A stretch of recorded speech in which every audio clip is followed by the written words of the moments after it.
a brutal war that claimed over 1 million dead. It cost the lives of 37 American sailors when an Iraqi missile hit the USS Stark, sent by President Reagan to protect Persian Gulf shipping. Journalist and author Robin Wright. In the 1980s, Islamic fundamentalism has probably replaced communism as the force we most fear. A factor in that fear, the nerve-wracking tactic of hostage-taking on a TWA plane. They are beating the passengers. They are threatening to kill them now. We want the fuel now, immediately. On the streets of Beirut. I find it difficult to keep my hopes and my courage high. Terrorism expert Brian Jenkins. By the 1980s, we were seeing a fourfold increase in the level of terrorism that we saw in the early years of the 1970s. At the same time that terrorism increased in volume, it became bloodier. Some terrorist acts were directed by Palestinian extremists. Abu Nidal's gunmen sprayed the Rome airport with bullets. The cruise ship Achille Lauro was hijacked by Abu Abbas. An American confined to a wheelchair, Leon Klinghoffer, was murdered. Abbas cold-bloodedly denied it. What is the use of killing an old man anyway? Why? Marilyn Klinghoffer and the world knew differently. Furious at the support Libya's President Gaddafi gave terrorist groups, President Reagan ordered an attack on Libya, on the camp of Gaddafi himself. Gaddafi escaped. His baby daughter was killed. Khomeini is dead. Palestinian terrorist Abu Nidal said to be dying, but the legacy of terrorism lives. Last year, Pan Am 103, laden with holiday travelers, was blown out of the sky by a terrorist bomb. Through this holiday season, anti-terrorist squads are on alert. You'll remember this, Tom. You and I began the decade on the Today Show at the grandest and best assignment of my life. Remember, well, that was a highlight. It was a living fairy tale. But this decade did have more than its share of tragedy.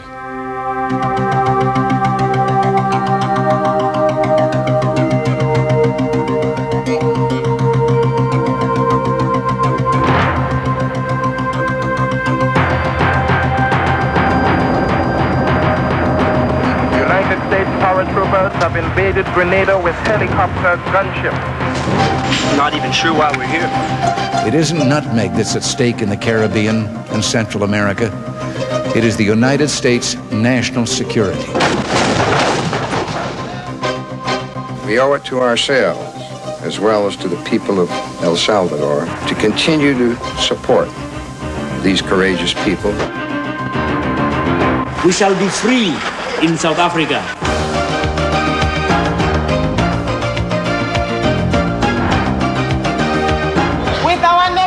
We shall liberate this country.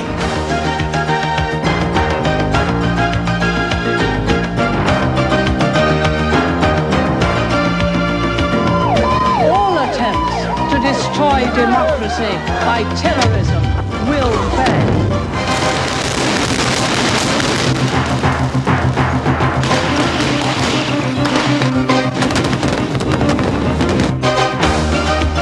I have my bulletproof vest, but they hit me in the head. There's nothing we can do there.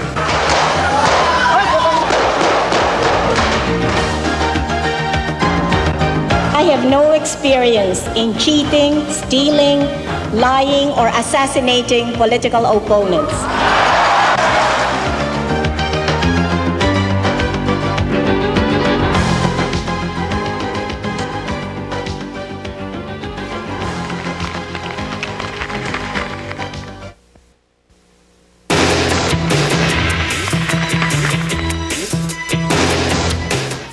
We have inflation in great measure because the federal government has lived too well.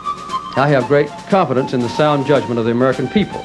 We are back, and we're going to show you once again the NBC News map, which shows an overwhelming victory for Ronald Reagan. We must act today in order to preserve tomorrow.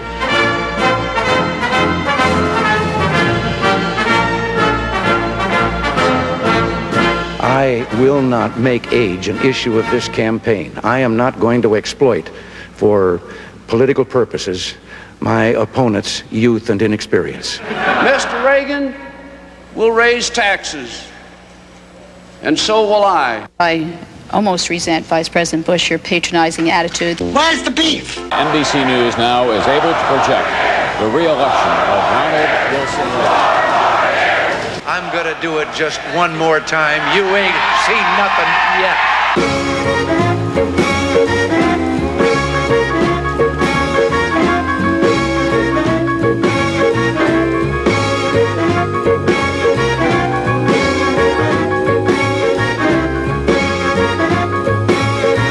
We've already had 7 years of charisma.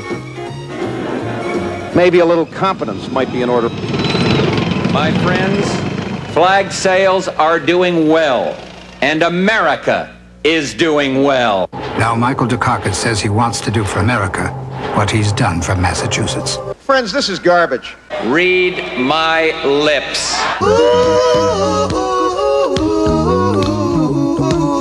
Don't worry. Be happy. Jack Kennedy was a friend of mine. Senator, you're no Jack Kennedy. March on from the House to the State House to the courthouse to the White House. We will march on, dream on, march on, dream on. Our time has come. Thank you all. Thank you. A new breeze is blowing, and a nation refreshed by freedom stands ready to push on. The political faces of the 80s, some amazing stories. A black candidate changing the rules of presidential politics, black mayors in New York and Chicago, and a black governor in Virginia. And yet, Jane, the dominant American political figure of the 1980s was a Roosevelt Democrat turned conservative Republican, a man who was just weeks short of his 70th birthday when he entered the White House. Pretty good for a guy from Dixon, Illinois. Stand by your man. He felt good about his job, and most Americans felt good having him in it. His aw-shucks charm and actor's timing made him a natural for staged events. Former White House aide Dave Gergen. Reagan was trying to bring us together as a people and trying to make us feel good about ourselves. I think he succeeded at that. And Reagan handled adversity with grace. Sit down. He was at his best as a kind of national father figure. You do not grieve alone. We grieve as a nation together. Ronald Reagan was a big business president, conservative, and very lucky politically. The planes bearing our prisoners left Iranian airspace. On the day of his first inauguration, the Iran hostages were released. America began to feel good about itself again. A big drop in oil prices helped beat back inflation. There were some other real changes. If they do not report for work within 48 hours, they have forfeited their jobs. A tough stand against striking air traffic controllers sent a message to organized labor. A host of conservative appointees changed the face of the federal courts. 3 new justices, including the first woman on the U.S. Supreme Court. And Ronald Reagan, as commander-in-chief, was the military's best friend. He gave the Pentagon almost everything it wanted. That spending, combined with a broad tax cut, contributed to $1 trillion deficit. My kids have nowhere to sleep, nowhere to eat. Social programs, they suffered under Reagan, but he refused to see the cause and effect. And I think that you have to recognize that some of the people on the street have chosen that. Bob Maynard of the Oakland Tribune. The theory of this kind of approach to governance is that if government doesn't do certain things, then people will figure out a way to get them done themselves. And the effect was that for the least among us, for those people for whom housing and food programs were critical to their lives, they wound up in the streets. I must decline to answer. And the other images, presidential aides who took the law into their own hands, or those who were quick to cash in when they left the administration. I reject the use of the word sleaze.